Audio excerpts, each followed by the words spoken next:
হ্যাঁ ভাই, আরেকটা বিষয় আপনাকে জিজ্ঞেস করি, মানে এই ধরনের কমিউটার ট্রেন এবং এই ধরনের লোকাল ট্রেন বেশি থেকে বেশি দেওয়ার মানে যে মানে এটা যে মূল্যটা, এটা সম্পর্কে আমরা জানতে চাচ্ছিলাম। আসলে বাংলাদেশের জনসংখ্যার তুলনায় ট্রেন কিন্তু অনেক কম, ঠিক আছে। ট্রেন কিন্তু অনেক দরকার, মানে বাংলাদেশের যদি কমিউনিকেশন বাড়াতে চান আপনি, সেক্ষেত্রে অনেক ট্রেন দরকার।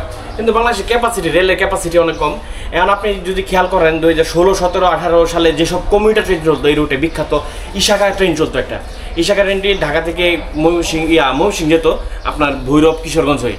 আপনার প্রত্যেকটা রুটে আপনি যাচাই করে দেখেন যে প্রত্যেকটা রুটে হচ্ছে যে আপনার কমিউটার ট্রেনগুলো অফ করে দিয়েছে রেলওয়ে, অফ করে দিয়ে আপনার আন্তনগর ট্রেন চালু করছে। এখন যারা কমিউটারের যাত্রী, যারা কাছের যাত্রী, ধরেন যে নরসিংদী, গাজীপুরের যাত্রীরা কিন্তু প্রতিদিন ঢাকার সাথে যোগাযোগ করতেই হয়, এটা ওদের করতেই হবে। এখন এই কমিউটার ট্রেনগুলো অফ হওয়ার কারণে আপনার হচ্ছে যে তারা আন্তনগরে ঠেলাঠেলি করে উঠে, ভিতরে ইঞ্জিনে, এখন তারা যদি ঠেলাঠেলি করে উঠে, এই যে দূরে চিরাঙে যারা টিকিট কাছে, সিলেটে যারা টিকিট কাছে, তারা কিন্তু ভাই উঠতে পারে না এয়ারপোর্ট স্টেশন। স্বাভাবিক।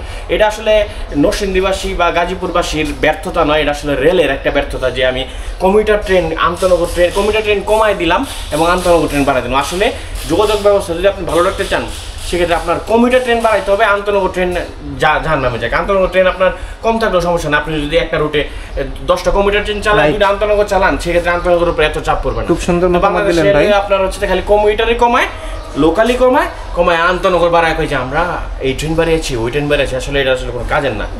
ধন্যবাদ ভাই, একটা মানে অত্যন্ত সমসাময়িক যে সমস্যাটা চলতেছে সেটা নিয়ে কথা বললেন। এইটা ভাই সবারই মনের কথা, কিন্তু